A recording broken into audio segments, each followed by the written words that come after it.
Hello guys, আমি চলে এসেছি বুলটি সজল ব্লগ চ্যানেল নিয়ে। তোমরা দেখছো, এখন দেখো ভাজা হচ্ছে, আর এদিকে ভাতের মার গালতে দিয়েছি, আর এদিকে এখন আমি বাসন মাজবো। বাসন মাজা এখন শুরু হয়ে গেছে আমার। আর ওদিকে দেখো তোমার দাদা ভাই পনির কাটছে। তো দাদা ভাই বলো, কিছু বলো। হ্যালো গাইস, কেমন আছো তোমরা? গাইস, কেমন আছো তোমরা? সব ভালো আছো? আশা করি সবাই ভালো আছো। দেখো, আমাকেও পরিশ্রম করতে হবে, বাইরে থাকতে হবে, ভিতরে কাটতে হবে। এখন দেখো ওই পনির কাটতে হচ্ছে, এরপরে আর কি না কি করাবে আমার কোনো ঠিক নেই। করতে তো হবে, একা হাতে তো সবকিছু বাড়িতে থাকলে পরে আমাকে সারাদিন এইসব কাজ নিয়েই পড়ে থাকতে হয়। আমাকে নিজের কোনো কাজ হয় না, বউয়ের ফল ফার্মাস কাটতে হয় আমাকে।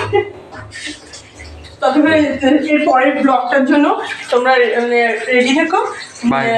বাই। তোমার দাদা পনির কাটলো, এখন পনিরটা রান্না করছে। দেখে নাও, দেখো দেখিয়ে দিতে হচ্ছে কিভাবে কি করবে, সেটাও জানে না, কিন্তু রান্না করার ডিউটিটা নিয়েছে। না এটা দাও।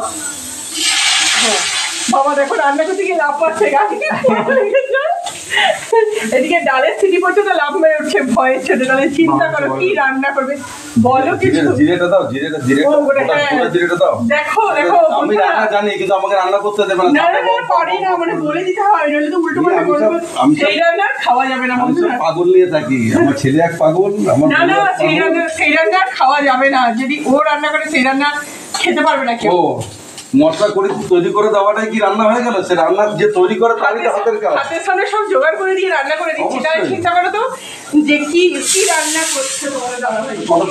এখন রান্না হয়ে যাবে, রান্না হওয়ার পর একটু কাচাকুচি করে নিয়ে আসি, দিয়ে তখন তারপরে তোমাদের সঙ্গে দেখা হবে। দেখো বন্ধুরা, তোমার দাদা ওখানে পনির রান্না করছে, আর এদিকে আমি কাস্তে চলে এসেছি। ওর ডিউটি কাঁচা, কিন্তু আজকে ওকে কাস্তে দিইনি, ও রান্নার দিকে রয়েছে, আমি কাস্তে চলে এসেছি।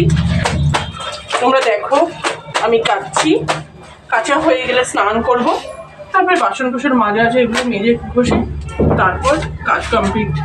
কথা বলে বাই।